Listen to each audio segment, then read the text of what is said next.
Salut tout le monde, on se retrouve pour cette FAQ spéciale 5 ans. Alors j'ai décidé de sortir cette FAQ un peu en avance, puisque la chaîne aura 5 ans le 30 septembre.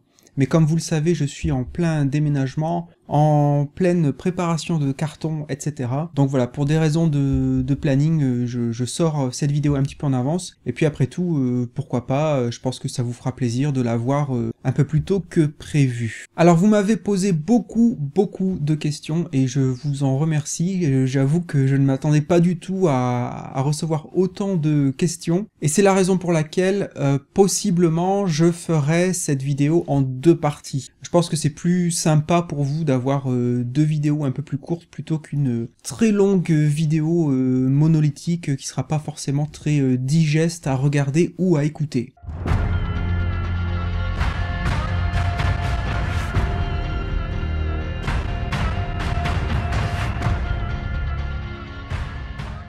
Que t'a apporté ces 5 ans de vidéos sur YouTube? D'abord dans ta vie de manière générale, mais aussi ensuite, cela a changé des choses dans ton rapport au manga. Ah, c'est une vaste question. Bon, je vais essayer de me focaliser sur les choses positives, et puis de toute façon, les choses positives sont bien plus nombreuses que les choses négatives. Ça m'a apporté de rencontrer virtuellement pas mal de gens, des gens très intéressants, des gens curieux, etc.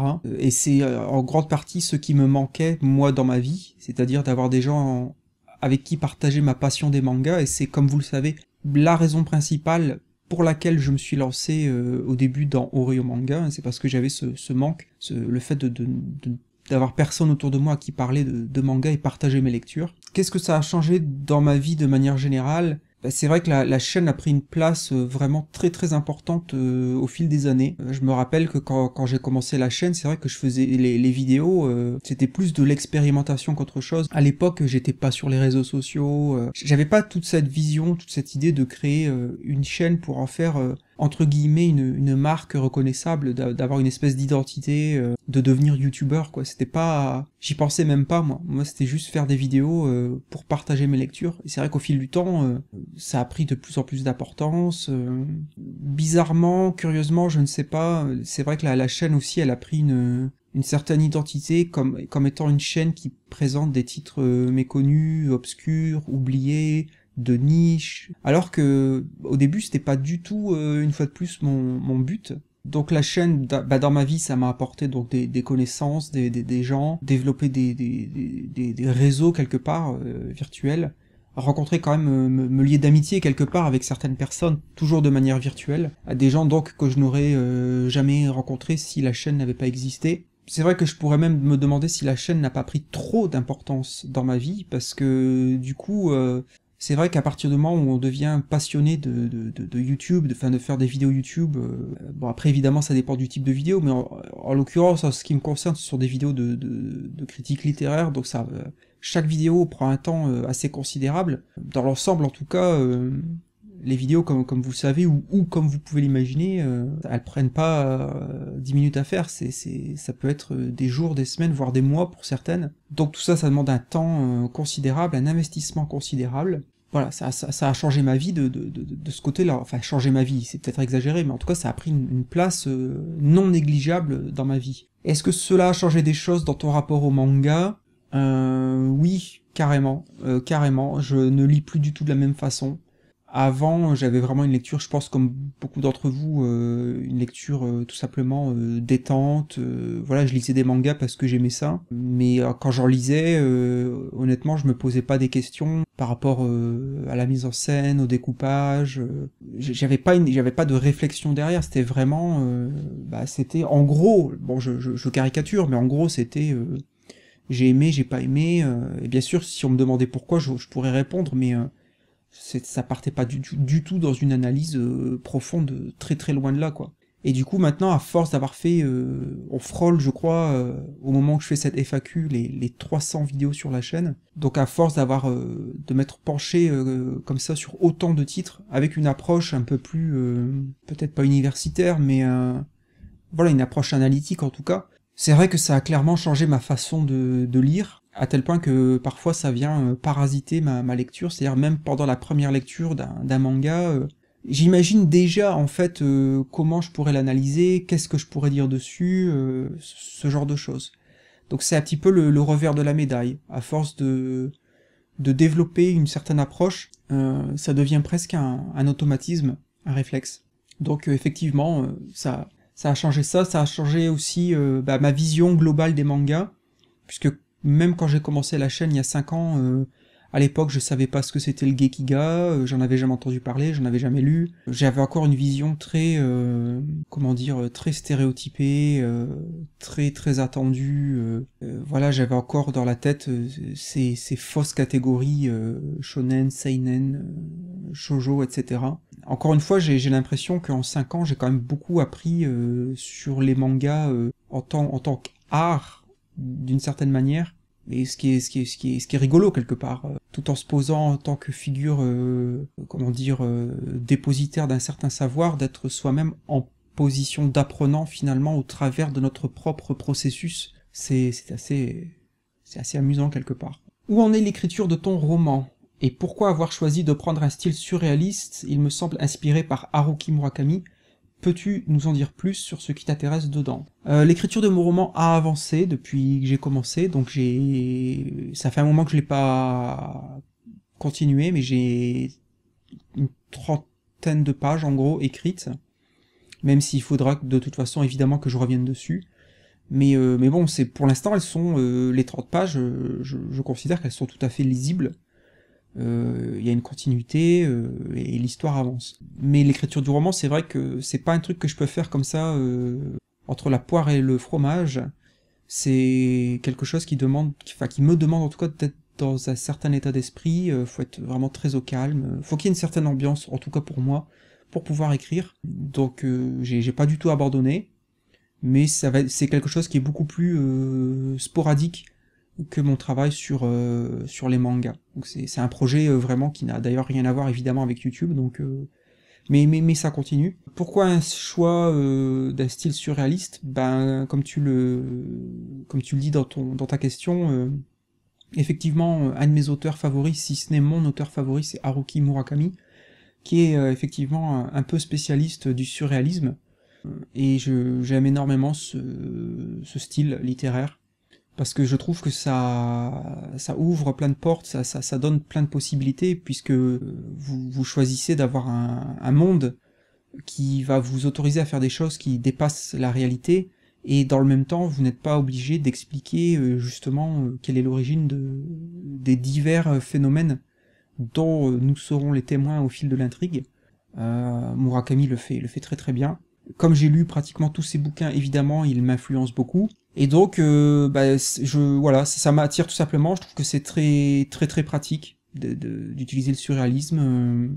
Voilà, on peut partir d'une histoire a priori banale, où il se passe pas grand chose, de raconter l'histoire d'un mec lambda, et puis graduellement d'insérer des éléments justement qui sortent de l'ordinaire, et où on peut jouer avec la frontière entre le rêve, la réalité, ce genre de choses. Voilà, donc c'est juste quelque chose que j'apprécie, même si je comprends dans le même temps tout à fait que ça peut déplaire à beaucoup de lecteurs, parce que justement le surréalisme, en principe, c'est un genre où on n'aura pas de réponse par rapport à ces éléments extraordinaires, littéralement. Et je peux comprendre que certains lecteurs n'aiment pas ça, parce qu'ils ont envie d'avoir des réponses, ils ont envie de savoir pourquoi ces éléments ont lieu, d'où ça vient, etc. Ce que par exemple Murakami ne fait pas du tout. Voilà, il se passe des choses très étranges dans ces histoires, mais à aucun moment il n'explique d'où ça vient, pourquoi, etc. Moi ça ne me dérange pas du tout, mais je peux comprendre que ce soit le cas pour beaucoup. Voilà. Quel genre de source as-tu utilisé pour ta série de vidéos Robots géants et Petites culottes? Alors, comme c'est indiqué au début de ces vidéos-là, l'origine de ce projet, c'est en fait quelqu'un qui m'a contacté il y a longtemps maintenant, quelqu'un qui a priori suit ou suivait ma chaîne, qui avait fait beaucoup de recherches et qui avait écrit en fait ce qui devait être un documentaire pour la télévision, justement sur le sujet des animés, donc sur leur arrivée et leur déclin. C'est un projet de documentaire donc que cette personne avait soumis à, je sais plus si c'était Arte ou France 2, quelque chose comme ça, et le projet avait été rejeté par la chaîne. Et donc cette personne s'est retrouvée donc avec tout ce matériel de recherche sur les bras, et m'avait contacté en me disant, bah voilà, moi j'ai ce gros dossier, et plutôt que ce soit perdu, est-ce que ça t'intéresserait de le transformer en format YouTube? Donc c'est ça l'origine du projet, donc la majeure partie des sources viennent de ce documentaire avorté, même si bien évidemment moi-même après, derrière, j'ai quand même vérifié pas mal de choses. Malheureusement j'ai laissé passer quelques erreurs que vous m'avez fait remarquer et je vous en remercie beaucoup. Et puis j'ai aussi après cherché... En fait il y avait la recherche textuelle, mais évidemment toute la recherche visuelle, donc les extraits de magazines de l'époque, les extraits de journaux, les extraits d'émissions de télé, les génériques, etc. Tout ça évidemment, ça c'est ma partie à moi, d'avoir essayé de trouver toutes ces images d'archives. Donc effectivement, comme vous pouvez l'imaginer, ça a été un travail colossal, c'est pour ça que ça m'a pris aussi longtemps pour venir à bout de cette série de vidéos. Quand j'ai commencé, je me rendais pas compte à quel point ça allait être aussi exigeant au niveau de la recherche. Bah, les sources, donc oui, bah, c'est énormément de... Bah, sur YouTube, heureusement, on trouve presque tout de nos jours. J'avais trouvé quelques extraits sur le site de l'INA, puis c'est après, bah, c'est grâce à Internet, c'est assez incroyable que j'ai réussi à retrouver notamment les fameux extraits de magazines, du magazine Lui pour l'article Goldoracket, etc. Je pensais pas du tout que ce soit sur Internet, et pourtant si. Combien de temps passes-tu à l'écriture de tes Orion manga 26, 28 et 29 en comparaison de celui de tes formats Lumière Sûre? C'est vraiment difficile à quantifier le temps que j'investis dans les Orion manga, parce que, bon, à partir d'aujourd'hui, évidemment, ça va changer vu que je ne travaille plus, mais... Évidemment, l'écriture de toutes mes vidéos se faisait en tout cas tout le temps en parallèle de mon travail, donc c'était très souvent à ma pause déjeuner. Donc en gros, je sacrifiais ma pause déjeuner de 30 minutes au boulot pour manger sur un coin de table, et puis pendant 5 minutes, et puis les 25 dernières minutes, écrire. Donc c'est pour ça que je dis que c'est difficile de quantifier. Mais en gros, oui, un épisode Orion Manga, il s'écrit sur plusieurs semaines, je dirais. Parce que c'est là où j'essaye d'avoir une analyse aussi poussée que possible, même si bien sûr on peut toujours aller plus loin, évidemment. Un épisode Lumière Sûre se veut plus court, je vais pas dans la profondeur, le plus souvent ça porte sur des mangas très courts ou en un seul volume, c'est un peu le but de ces vidéos, évidemment. Donc un épisode Lumière Sûre, honnêtement, si j'ai vraiment toute la journée devant moi, si je ne travaille pas, je peux faire un épisode Lumière Sûre en une journée, si je suis vraiment motivé, si je suis vraiment bien réveillé. Donc évidemment, ça n'inclut pas la lecture du manga. Donc une fois la lecture terminée, en une journée, l'épisode peut être fait. C'est-à-dire partir vraiment de l'écriture, de la recherche factuelle sur l'auteur, l'éditeur, blablabla, la réflexion, filmer, monter, et l'épisode sort le soir. Mais ça, c'est vraiment un scénario idéal et qui ne se produit pas souvent. C'est vrai que les épisodes Orion Manga, certains d'entre eux m'ont demandé beaucoup de temps, je repense notamment à Blame. Je pense que l'épisode sur Blame a été un de celui qui m'a pris le plus de temps. À la fois, je voulais vraiment parler de ce manga, et en même temps, c'est un manga tellement complexe, c'est très difficile d'en parler, notamment à cause du fait qu'il y a très peu de texte. Donc il y a à la fois beaucoup de choses à dire sur Blame, en même temps c'est pas facile, et comme c'est un manga que je respecte énormément, je voulais vraiment faire en sorte de proposer une analyse sérieuse, donc j'espère y être arrivé finalement, voilà. Si tu devais résumer ton parcours sur YouTube en un mot, quel serait ce mot?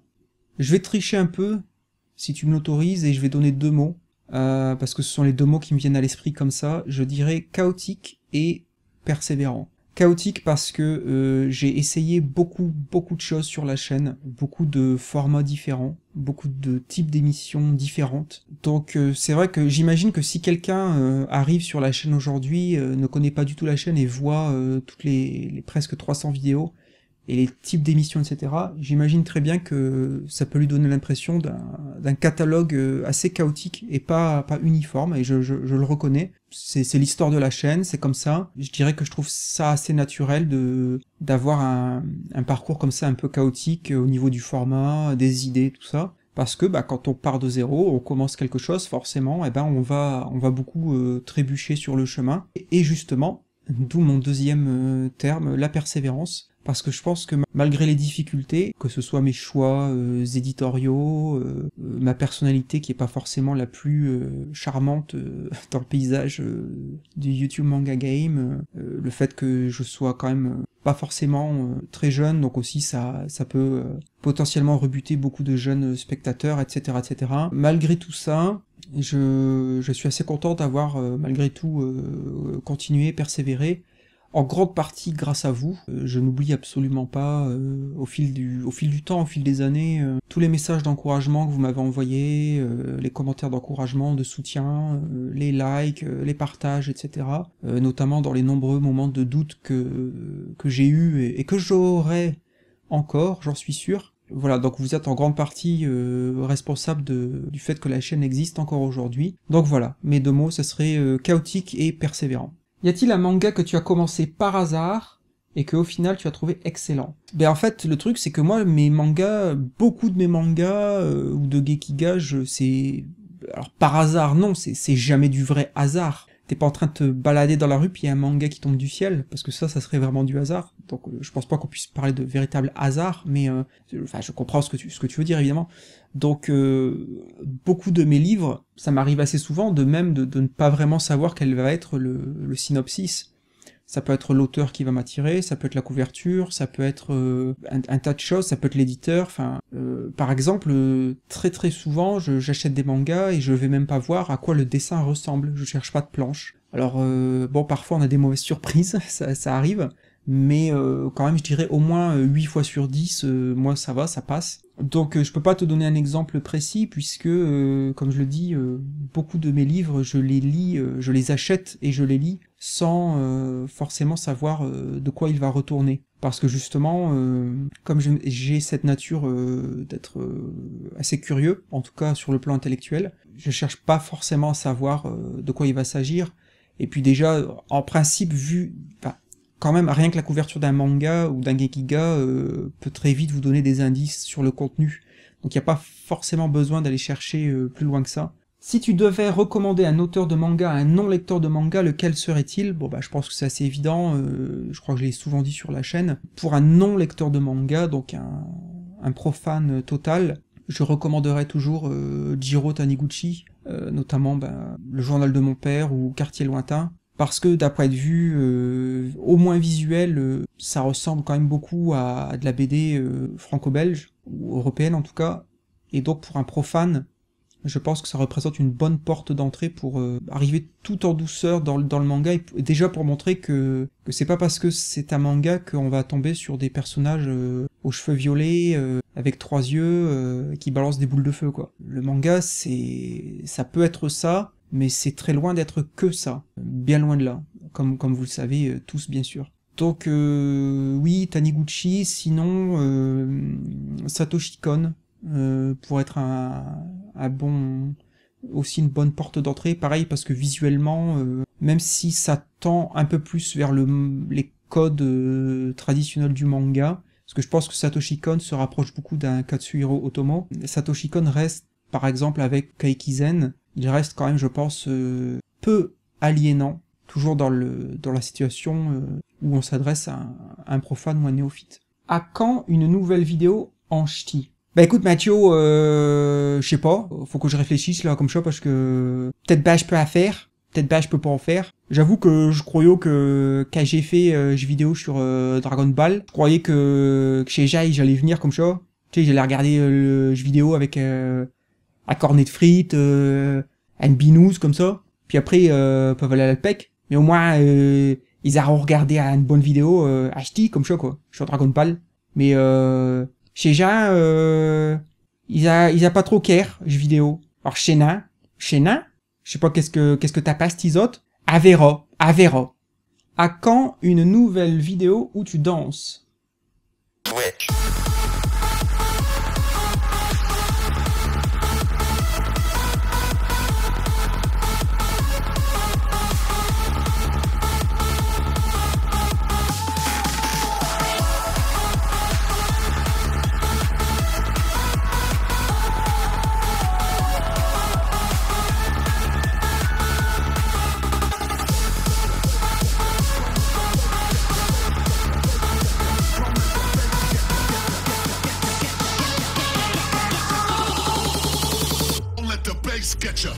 Y a-t-il des animés que tu as regardés récemment et qui t'ont plu? Non, je ne regarde pas d'animés. Comme je l'ai souvent dit, j'en regardais quand j'étais ado, mais ça fait très très longtemps que je regarde plus d'animés. J'ai absolument rien contre les animés, c'est juste que ça fait pas partie de mes habitudes, tout simplement. J'y pense même pas, voilà. Pour quelqu'un qui lit beaucoup de mangas, qui est passionné de manga, ça peut paraître étrange à certains, mais moi non, je trouve pas ça étrange, parce que je sais qu'en France, il y a vraiment un amalgame entre les mangas et les animés, que moi je n'ai jamais eu, parce que ce sont, pour moi le manga et l'animé, ce sont vraiment deux choses, mais très différentes, quoi. C'est pas du tout la même chose de lire un livre et de regarder quelque chose à la télé. Même si l'histoire peut être la même, si c'est une adaptation, il n'en reste pas moins que l'activité en soi n'est pas du tout la même, en tout cas à mes yeux. Donc c'est pas parce que je lis des mangas que je regarde des animés ou vice versa, quoi. Par exemple, il y a des gens qui sont fans d'animés et qui ne lisent pas de manga. Donc non. Tu parles assez peu souvent de shonen. À part Dragon Ball, est-ce que d'autres shonen t'ont plu ou marqué? Des shonen récents te plaisent-ils?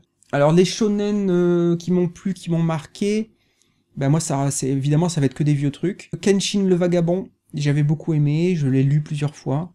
Ça reste peut-être le meilleur shonen que j'ai lu, même si encore une fois, on est d'accord que ça veut pas dire grand-chose, shonen, etc. Mais bon, jouons le jeu, c'est pas grave. Je pense qu'il est considéré comme un shonen.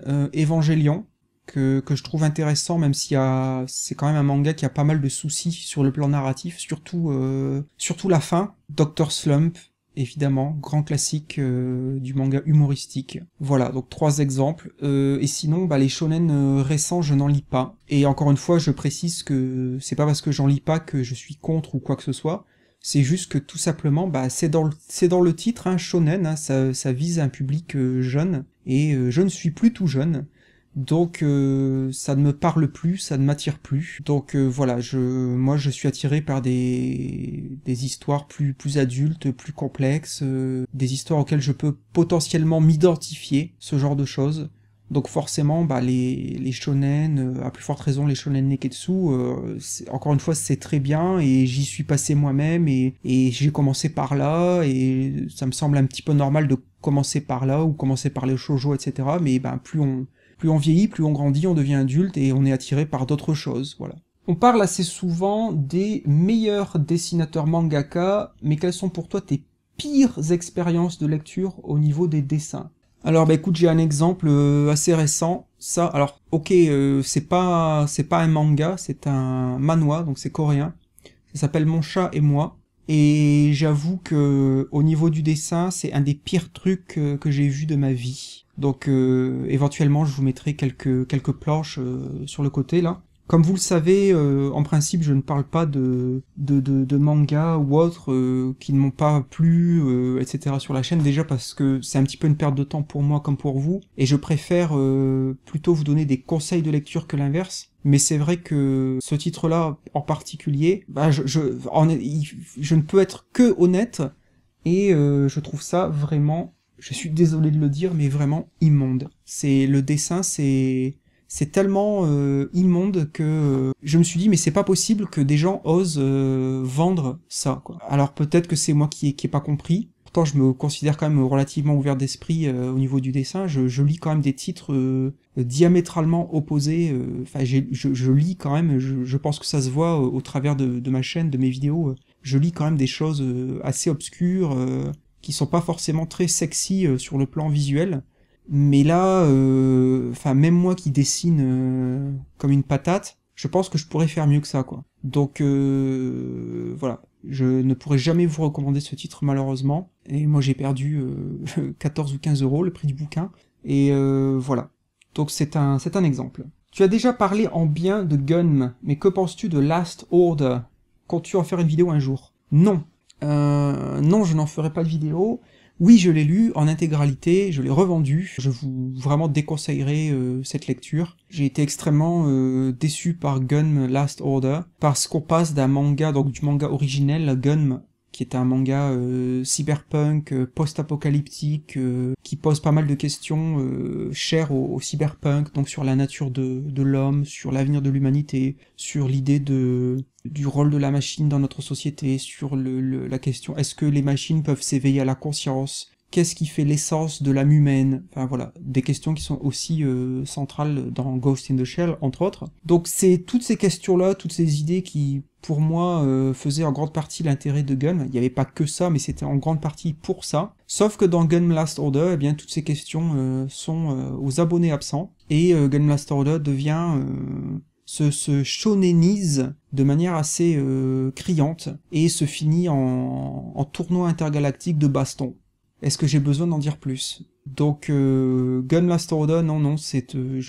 Si vous tombez dessus dans une bibliothèque, dans une médiathèque, et vous pouvez le lire gratuitement, pourquoi pas. Mais l'acheter, dépenser votre argent pour ce manga, malheureusement, moi je dirais non. Économisez votre argent pour un manga plus intéressant. Regardes-tu des animés récents et lesquels? Bon, j'ai déjà répondu. Tes goûts en manga semblent assez orientés tranche de vie et fantastique, SF horreur. As-tu parfois de bonnes expériences dans d'autres genres de manga? Par exemple, un Furio comme Sunken Rock pourrait-il t'intéresser? Oui, j'ai des bonnes surprises dans d'autres genres. Par exemple, j'adore Yotsuba E. Bon, c'est tranche de vie, mais c'est aussi beaucoup humoristique. Donc je suis pas forcément arrêté sur certains genres. Bon, c'est vrai que la SF, le fantastique me parle beaucoup, parce que je trouve que l'avantage de la SF, du fantastique, etc., une fois de plus, ça rejoint la thématique de Murakami du surréalisme, c'est que ça ouvre beaucoup de portes, ça permet beaucoup de choses à l'auteur, donc c'est intéressant. Bon, après, c'est vrai, je vais pas mentir non plus, c'est vrai qu'il y a des genres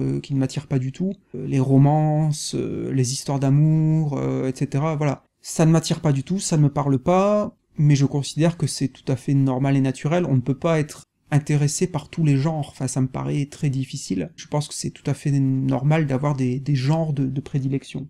Pour ce qui est de Sunken Rock, je ne l'ai jamais lu, mais je vois très bien ce que c'est. Le truc, c'est que... Bon, je sais que c'est une série longue, donc je le lirai probablement jamais. Boichi, autant je reconnais son talent de dessinateur, parce qu'il a vraiment il a trouvé sa patte à lui, il a un style immédiatement reconnaissable. Autant ça frôle souvent la parodie, son style visuel, ça tombe très souvent dans l'exagération, notamment la dépiction des personnages féminins, mais également les personnages masculins qui sont tout le temps des montagnes de muscles, etc. Donc c'est quand même très très particulier sur le plan visuel et des univers qu'il propose. Boichi, je suis entre les deux, quoi. Donc Sunken Rock, probablement je le lirai jamais, c'est trop long, mais j'ai déjà lu du Boichi, par exemple j'ai lu Hotel, et j'avais fait une vidéo sur Hotel, une vieille vidéo, donc c'est pour dire que ça ne me déplaît pas forcément. Après 5 ans, envisages-tu des changements sur ta chaîne, notamment de nouvelles émissions? Honnêtement, je ne sais pas. Au jour d'aujourd'hui, je dirais non, parce que je considère que j'ai déjà beaucoup, voire trop, de types d'émissions sur la chaîne. Alors peut-être ce que je ferais, c'est que certains types d'émissions, je n'en ferai plus. Honnêtement, je pense qu'il y a suffisamment de types d'émissions sur la chaîne. En rajouter... me paraît vraiment très compliqué. Les changements sur la chaîne, si possible, faire plus de vidéos plus souvent. Essayer de continuer à trouver un équilibre entre continuer à faire des vidéos de manière, passionnée et je l'espère, passionnante. C'est-à-dire de ne parler que de titres que je pense qui méritent vraiment d'être lus. Et dans le même temps, essayer de trouver des moyens possiblement d'attirer plus de gens déjà chez les lecteurs de manga qui ne sont pas forcément attirés par mon contenu. Alors peut-être me faire de la chirurgie esthétique pour être un peu plus attrayant d'un point de vue visuel, je ne sais pas. Peut-être me mettre à faire des miniatures aguicheuses, comme disent certains, même si je suis toujours très réfractaire à cette pratique. Donc oui, moi je suis toujours en réflexion au fil du temps sur la chaîne, sur son contenu, sur ce que je propose, et pas nécessairement par rapport au titre que je mets en lumière, mais effectivement sur la forme, car malheureusement la forme, sur YouTube en tout cas, a une place vraiment conséquente. Si vous avez une miniature qui n'attire pas, si vous avez un titre qui n'attire pas, etc., etc. Donc il y a tellement d'éléments à prendre en compte, qu'effectivement il y a toujours une réflexion à avoir sur qu'est-ce qui marche, qu'est-ce qui peut attirer, tout en gardant son intégrité de critique, entre guillemets, Je le mets entre guillemets parce que j'aime pas trop ce terme, enfin c'est un terme très glissant parce que ça peut vite apparaître comme pompeux. Voilà, on continue les questions avec Plein Vide qui demande « Qu'est-ce que tu penses des autres formes de bande dessinée? Comics, BD franco-belge ?» Bah j'en pense pas grand chose parce que j'ai une culture très limitée dans ce domaine. BD franco-belge, bah je lisais ça quand j'étais gamin, donc j'ai lu quasiment tous les Astérix, les Gaston Lagaffe, j'ai lu quelques Spirou et Fantasio, quelques Lucky Luke. Voilà, donc ça reste quand même très limité, et puis c'est limité donc à des titres plutôt à destination des enfants. Et les comics, pareil, j'en ai lu très peu dans ma vie, j'ai lu quelques... à l'époque c'était des gros recueils, je crois que ça s'appelait Titan, je sais pas si ça existe encore. Donc voilà, très limité, donc honnêtement je peux pas avoir d'avis sur ça. Tout ce que je peux dire c'est que j'ai absolument rien contre, évidemment, ça serait bizarre d'ailleurs. Juste que bah moi ça m'a jamais attiré en fait, j'ai jamais été fan de ce grand format cartonné, j'ai toujours trouvé ça... Bon, moi, à l'époque, c'était encore en francs. À l'époque où je lisais des BD, j'ai toujours trouvé ça très cher. Ça se lit, en tout cas pour ce qui est des Astérix, etc., bah c'est quoi? C'est même une 50aine de pages par album, un truc comme ça, si ma mémoire est bonne. Donc ça se lit extrêmement vite. Ouais, donc je pense que c'est en grande partie le format des BD franco-belges qui m'a toujours rebuté. Et pour ce qui est des comics, ça m'a jamais attiré non plus. En fait, c'est parce que les comics, je trouve que c'est... Alors après, c'est peut-être parce que justement je suis profane et que j'ai cette vision, mais j'ai cette vision d'avoir une espèce d'avalanche de titres, de personnages qu'on sait pas où donner de la tête, et que contrairement aux... Les comics... En tout cas, les comics de super-héros, c'est quand même assez particulier parce que les personnages n'appartiennent pas à leurs auteurs, d'une certaine manière. Ils survivent à leurs auteurs originels, et ils sont repris après par d'autres auteurs qui les réimaginent, etc. Donc c'est quand même très particulier. C'est quelque chose qui n'existe pas, à ma connaissance, dans le monde des mangas. Donc en fait, les comics, j'ai cette vision potentiellement erronée d'un médium qui est sans fin, en fait, ça s'arrête jamais, c'est tout le temps repris, réimaginé, recyclé, voilà. Donc voilà, ça m'a jamais attiré. T'arrivait-il de jouer aux jeux vidéo à côté de ton boulot? Si oui, à quoi? Oui, bien sûr, j'ai toujours ma PS3, ma PS4.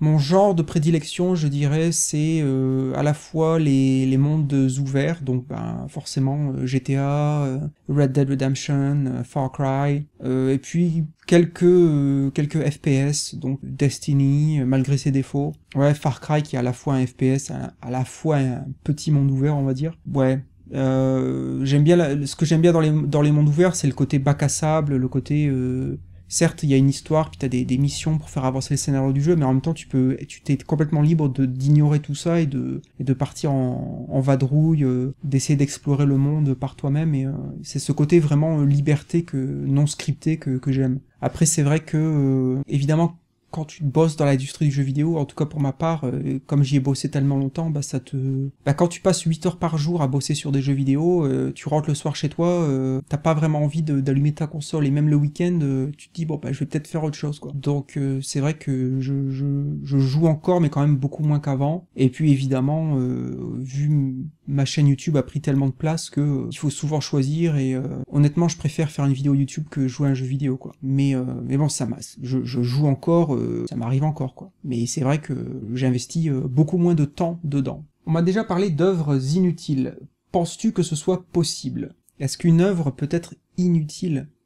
J'aurais tendance à dire dans l'absolu non, parce que prenons un cas extrême, imaginons un peintre qui va faire une toile, et c'est une toile blanche avec juste dans un coin de la toile un carré rouge.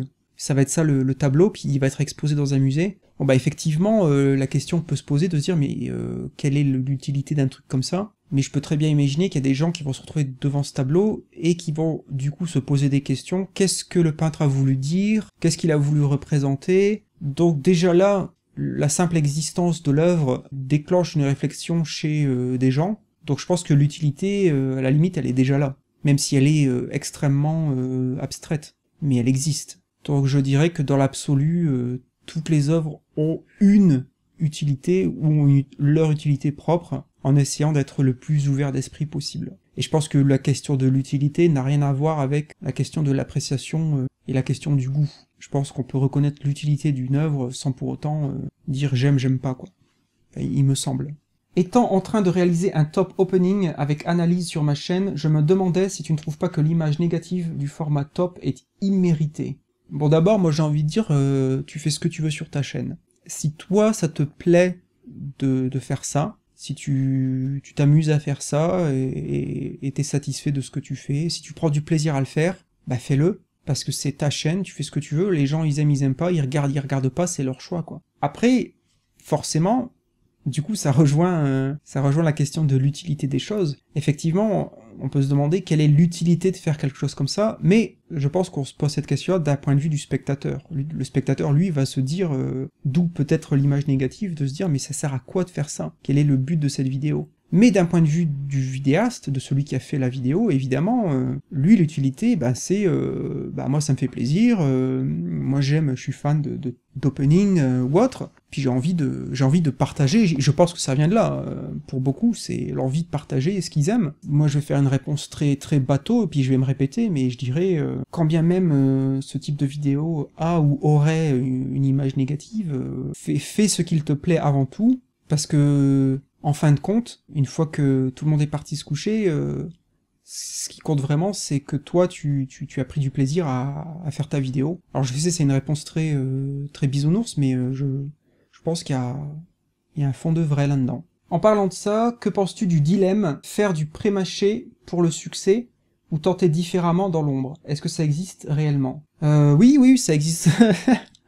Ça existe tout à fait, je pense que j'en suis la preuve, puisque moi ça fait quand même 5 ans que je suis sur YouTube et je pense qu'il y a beaucoup de gens, je sais qu'il y a beaucoup de gens qui ont commencé en même temps que moi, ou un peu après moi, ou un peu avant moi, dans le YouTube Manga Game, et je connais beaucoup de ces youtubeurs qui ont disparu, qui ont arrêté au bout de 6 mois, 1 an, mais moi je suis encore là, pour le meilleur et pour le pire. Mais bien sûr, je pourrais très facilement citer des noms et me comparer à d'autres youtubeurs manga qui ont commencé, voire même après moi, et qui m'ont dépassé depuis très longtemps, et qui font effectivement des sujets extrêmement, populaires. Encore une fois, ils font ce qu'ils veulent sur leur chaîne, et si c'est ça qu'ils ont envie de faire, ben tant mieux. C'est certainement pas à moi de dire aux gens ce qu'ils doivent faire sur leur chaîne. Mais effectivement, enfin, si tu tentes des choses différentes, ce qui est différent souvent ne plaît pas, ou ce qui est différent n'est pas populaire. Je vais faire une analogie peut-être un peu bancale, mais qui peut être intéressante. Je pense à L'étranger d'Albert Camus. Quand on lit L'étranger, finalement le protagoniste n'est pas reconnu coupable pour ses actes, mais il est reconnu coupable parce qu'il est différent, et parce qu'il refuse de se conformer aux règles de la société d'alors. C'est une analogie, c'est une allégorie surtout intéressante par rapport justement au fait de, à partir du moment où tu es différent, tu vas pas t'attirer les faveurs du public dans la largeur en tout cas, il me semble. Donc oui, tu peux faire du pré-mâché et tu auras beaucoup plus de succès que si tu fais des choses qui sortent un peu de l'ordinaire, et je pense que tu seras un petit peu, peut-être pas condamné à rester dans l'ombre, mais ça va être beaucoup plus difficile de te faire connaître, etc. Et je pense que je peux parler de ça en connaissance de cause. Ne trouves-tu pas que la plupart des créations ne vont pas assez à l'essentiel, dans l'idée de faire une vraie œuvre bien épaisse, pour pas donner l'impression de se foutre de la gueule de son public, on a tendance à s'empêcher de faire court. Je lisais Captive d'Atwood, et elle te fait un flashback hyper bien détaillé, mais qui n'apporte rien au livre. Elle aurait pu faire une super nouvelle, et ça se transforme en gros tome. Je trouve que c'est très courant d'allonger pour faire style, et ce dans tous les domaines. Administratif, explications techniques, œuvres culturelles, blablabla. Penses-tu que ce phénomène existe réellement? Est-ce néfaste? Oui, j'en ai fait moi-même l'expérience, mais je pense que je serais plus... je reprends.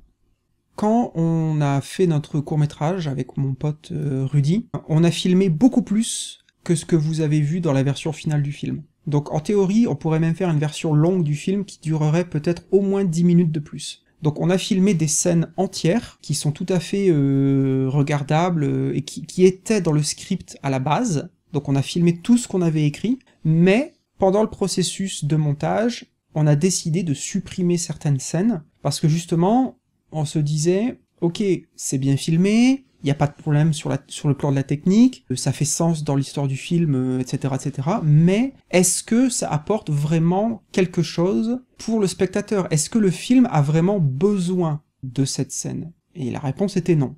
Donc c'est juste un exemple pour dire que c'est tout à fait possible qu'une œuvre comporte des passages entre guillemets inutiles, je dis bien entre guillemets, ou qui n'apportent pas grand-chose, où on peut se dire en tant que lecteur, en tant que spectateur, se dire ouais, quel intérêt, le livre aurait pu s'en passer, etc.